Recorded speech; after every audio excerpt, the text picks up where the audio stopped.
I don't know when you'll be watching this, but in August 19th, This video is brought to you by EpiPies Academy.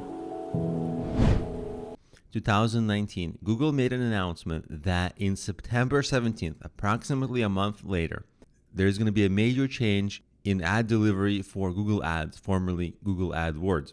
And here in bold is what it says: standard delivery will be the only delivery method for search campaigns, shopping campaigns, and shared budgets.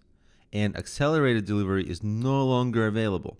So if you've been running Google Ads for a while, you will see they always ask you, how do you want to do your spending? Do you want to spend your budget in an accelerated delivery or standard? And people have been wasting money doing accelerated delivery because Google just runs more of your ads and runs through your budget faster.